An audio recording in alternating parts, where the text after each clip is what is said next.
आज बात करेंगे उन टूल्स की जो कि एज अ डेटा साइंटिस्ट आप लोग यूज करोगे। अब बहुत सारी चीजें होती हैं। एक चीज होती है कि आपकी चॉइस क्या है, यार मुझे तो ये पसंद है, मुझे ये वाली आईडीई पसंद है, मैं ऐसे कोड लिखना चाहता हूँ। और एक होता है सही तरीका, और वो सही तरीका इसलिए होता है क्योंकि उस तरीके से काम करना बेहद आसान होता है। तो कहां पर आप अपना ओपिनियन चला सकते हैं और कहां पर आप लोगों को यही तरीका यूज करना है जो मैं आपको बताऊंगा, ये सारी चीजें हम लोग डिस्कस करेंगे। तो सबसे पहले हम लोग बात करते हैं कि प्रोग्रामिंग लैंग्वेज हम लोग कौन सी यूज करने वाले हैं इस डेटा साइंस कोर्स में। तो इस डेटा साइंस कोर्स में हम लोग यूज करने वाले हैं पाइथन, और पाइथन एक बहुत ही पॉपुलर प्रोग्रामिंग लैंग्वेज है। इसको इसलिए यूज करेंगे क्योंकि जितना भी डेटा साइंस एआई का डेवलपमेंट है ज्यादातर पाइथन में ही हो रहा है, और ऐसा इसलिए है क्योंकि पाइथन बहुत इजी टू यूज लैंग्वेज है। पाइथन में बहुत सारे पैकेजेस बन चुके हैं, सालों साल इवॉल्व हो चुके हैं, 10-10 साल इवॉल्व हो चुके हैं वो पैकेजेस, और आज की तारीख में वो एकदम रोबस्ट है। जैसे कि हम बात करें अगर मशीन लर्निंग एल्गोरिथम्स की, machine learning algorithm scikit-learn package में लिखे हुए हैं और वो सालों साल से यूज किए हुए हैं, वेल टेस्टेड है। अगर एक नई प्रोग्रामिंग लैंग्वेज को आ जाती है या फिर कोई भी इंसान कहता है कि यार नहीं मैं पाइथन यूज नहीं करूंगा, मैं अपने एल्गोरिथम्स लिखूंगा, तो वो एक बहुत ही बेसलेस सी चीज होगी। ऐसा क्यों? ऐसा इसलिए क्योंकि पाइथन के अंदर डेटा साइंस एआई पर ज्यादातर काम होता है। You can always use existing libraries in Java, C++, वो सब चीजें अपनी जगह है। अगर आपको नीड होती है जावास्क्रिप्ट में कुछ करने की, पैकेजेस हैं। लेकिन जब हम बात करते हैं एक फ्रेश प्रोजेक्ट की, एक नया प्रोजेक्ट आप स्टार्ट कर रहे हैं, एक नया काम आप लोग कर रहे हैं, एक नया एल्गोरिथम आपने बनाया, उसको कोड करना है, एक नई टेक्निक को आप आजमाना चाहते हैं कोड में, आप इस्तेमाल करेंगे पाइथन प्रोग्रामिंग लैंग्वेज का। तो पाइथन को सबसे पहले इंस्टॉल कैसे करते हैं आज आप लोगों को बताता हूं। हम वो तरीका यूज क्यों नहीं करेंगे ये भी आपको बताऊंगा, और ये बात थोड़ी अटपटी सी भी लगेगी, but let me explain you everything. तो ये रही वो हैंडबुक जो कि मैं आप लोग को देने वाला हूँ। ये हैंडबुक आप लोगों के बहुत ज्यादा काम आने वाली है। मैं सारी चीजें आप लोगों के लिए लिख रहा हूँ ताकि नोट्स लेने का काम जो है वो आप ना करें, मैं कर रहा हूँ। और यहाँ पर मैं क्या करूँगा, पाइथन इंस्टॉल लिखूंगा, पाइथन इंस्टॉल। अब क्या होता है कि जो पाइथन है वो एक सॉफ्टवेयर है, उसको आप इंस्टॉल कर सकते हो। पाइथन का इंटरप्रेटर आप लोगों को मदद करेगा कोड को लिखने में और कोड को एग्जीक्यूट करने में भी, ठीक है। इसमें एक आईडीई होती है जिसका नाम आइडल होता है। ज्यादातर लोग पाइथन को इंस्टॉल करके VS कोड में उसको इस्तेमाल करते हैं, अच्छी बात है वो इस्तेमाल करते हैं। यहां से आप डाउनलोड कर सकते हैं, करना मत अभी, मैं नहीं करूंगा क्योंकि बताऊंगा क्यों। यहाँ पर डाउनलोड पाइथन 3.13.2 है, ये लेटेस्ट वर्जन है। इसको डाउनलोड करके आप इंस्टॉल करेंगे, एकदम पाइथन चलता है, ठीक है। अगर आप लोगों को पाइथन आता है तो आपको ये बात पता होगी, और अगर आपको पाइथन नहीं आता है तो मैंने एक सेक्शन बना रखा है डेडिकेटेड पाइथन के लिए, और भी आपको बताऊंगा रिसोर्सेज, और दूंगा आप लोगों को रिसोर्सेज सीखने के लिए।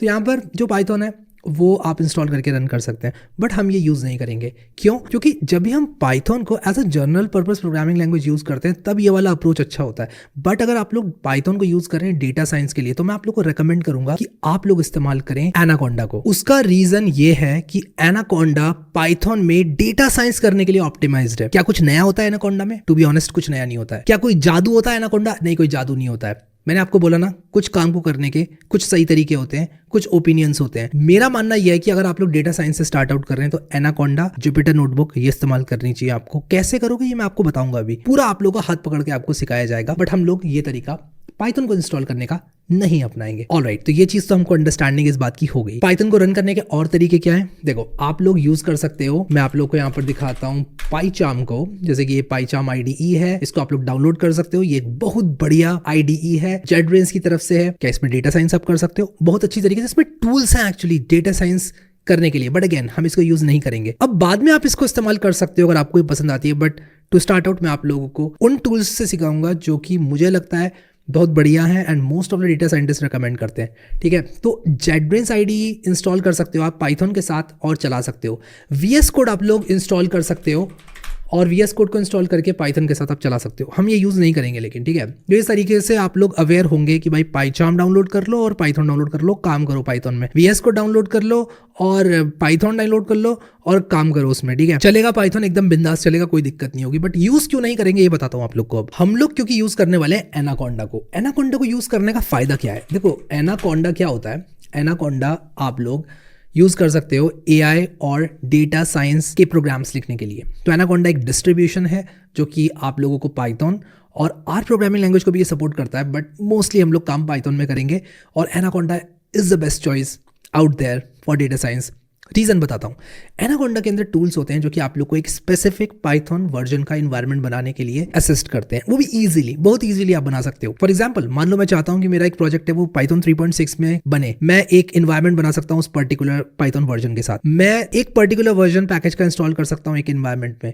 इन्वायरमेंट्स को मैनेज करना बहुत आसान हो जाता है। उसी के साथ साथ आप लोग इंस्टॉल कर सकते हो अलग अलग पैकेजेस अलग अलग इन्वायरमेंट्स में, और उसी के साथ साथ आप लोग बिल्ट इन पाइथन लाइब्रेरीज का एक्सेस पा सकते हो। अब इस बात का क्या मतलब हुआ? इस बात का मतलब ये हुआ कि आप लोगों को अलग से पाइथन लाइब्रेरीज इंस्टॉल करने की जरूरत नहीं है। हम एक ऐसी दुनिया में जी रहे हैं जहां पर मोस्ट ऑफ द पीपल के पास 100 GB फ्री रहता है, ठीक है। उसी के साथ साथ उनके पास 8 GB रैम का कम से कम कंप्यूटर होता है। It's very affordable now. एक टाइम होता था जब 8 GB का लैपटॉप एक बहुत बड़ी बात होती थी, लोग आंखें बड़ी बड़ी करके देखते थे कि यार 8 GB का लैपटॉप है इसके पास, 8 GB रैम वाला। आज की तारीख में वो नेसेसिटी है, वो एक बेयर मिनिमम सी चीज है और सबके पास होती है। इसीलिए एनाकोंडा ने एनाकोंडा डिस्ट्रीब्यूशन निकाला और उन्होंने कहा कि यार हम सारे पैकेजेस ना सप्लाई कर देंगे, वो सारे पैकेजेस आपको मिल जाते हैं, आप बार बार इंस्टॉल नहीं करोगे। अब ये जो मैंने फीचर्स बताए इनमें से कुछ फीचर्स आप पाइथन को इंस्टॉल करके भी कर सकते हो, बट यहां पर बात आ जाती है ईज ऑफ यूज की कि यार आसानी, सबसे बड़ी आसानी जो है वो आपको होती है जब आप एनाकोंडा का इस्तेमाल करते हो, ठीक है। एनाकोंडा के साथ साथ एक मिनी कोंडा भी होता है, और मिनी कोंडा के बारे में बस एक लाइन बोलूंगा।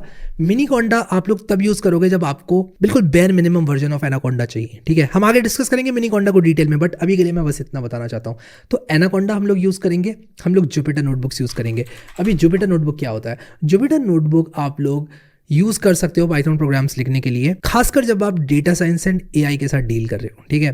डेटा साइंस एंड एआई के साथ डील करते वक्त हम लोग जुपिटर नोटबुक का इस्तेमाल इसलिए करते हैं क्योंकि कन्वीनियंट रहता है, हम उसमें मार्कडाउन डाल सकते हैं। पूरा डिटेल देखेंगे हम लोग आने वाले वीडियोस में, बट अभी आप लोगों को आई होप पता चल गया कि डेटा साइंस के लिए टूल्स हम कौन कौन से यूज कर सकते हैं। अब जब बात आती है डेटा साइंस की और जब बात आती है आर्टिफिशियल इंटेलिजेंस की, एआई की, तब बात गूगल कोलैब की भी आती है यार, इसको हम लोग इग्नोर नहीं कर सकते। तो अगर हम गूगल कोलैब सर्च करें तो आप लोग को यहाँ पर कोलैब का लिंक मिलेगा। पहले लिंक पर हमने क्लिक किया collab.research.google.com। अब गूगल कोलैब का हम लोग इस्तेमाल कर सकते हैं अपने एआई प्रोग्राम्स को लिखने के लिए, और बहुत ज़्यादा इजी हो जाता है। क्यों इजी हो जाता है?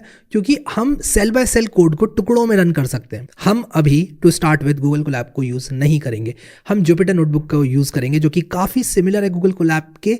बट कोलैब में क्या होता है ना कि आप लोग को टीपीयू मिल जाता है जो कि जीपीयू की तरह होता है, और आप लोगों को कंप्यूट मिल जाती है बहुत अच्छी। तो जो भी रन हो रहा होता है कोड वो आपके अपने कंप्यूटर में रन नहीं हो रहा होता है। अब मेरा लैपटॉप है, 8 GB रैम है, ठीक है, उसमें 100 GB स्पेस है, 3050 लगा हुआ है। 3050 डेटा साइंस के लिए एक बहुत ही एवरेज ग्राफिक कार्ड माना जाता है। 5090 नहीं है, 3050 है, ठीक है। तो ये बेयर मिनिमम ग्राफिक कार्ड लगा हुआ है, और मैं अगर इसमें चला दूं कुछ हैवी डेटा साइंस के प्रोग्राम्स तो मेरा लैपटॉप ड्रोन बन के उड़ जाएगा। इसके पंखे इतनी तेज से घूमेंगे कि बहुत ज़्यादा स्लो हो जाएगा ये, और शायद मेरे लिए अच्छा भी नहीं होगा ऐसा करना। तो ऐसे में मेरे लिए अच्छा होगा कि मैं यूज़ करूं गूगल कोलैब को। क्या गूगल कोलैब फ्री है? हाँ और ना।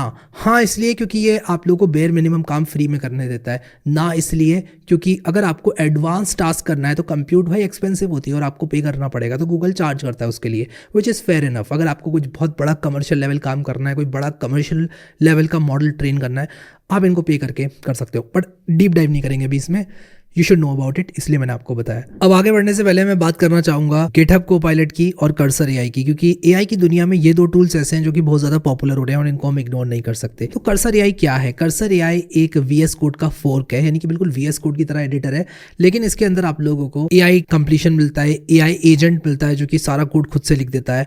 But why we don't want to use it at this point, मैं आप लोगों को बताता हूँ। उसका रीजन ये है कि हम लोग अभी डेटा साइंस की अंडरस्टैंडिंग बनाना चाहते हैं, हम लोग समझना चाहते हैं कैसे टेक्निक्स काम करती हैं डेटा साइंस की, ना कि हम लोग एजेंट से ऑटोमेटिकली काम कराना चाहेंगे। एआई एक डेवलपर को, खासकर एक डेटा साइंटिस्ट को कभी रिप्लेस नहीं कर सकता इन नियर फ्यूचर, तो बिल्कुल भी नहीं, क्योंकि जो डेटा साइंटिस्ट होता है ना वो दिमाग लगाकर इस तरह के टूल्स बनाता है जैसे कर्सर एआई, ठीक है। तो आप लोगों को बस इसके बारे में पता होना चाहिए कि एक एआई कोड एडिटर होता है कर्सर एआई, और गिटहब कोपायलट की VS कोड एक्सटेंशन होती है जो कि आपको कोड कंप्लीशन में और ऑटोमेटिक प्रोग्रामिंग में हेल्प करती है, ठीक है।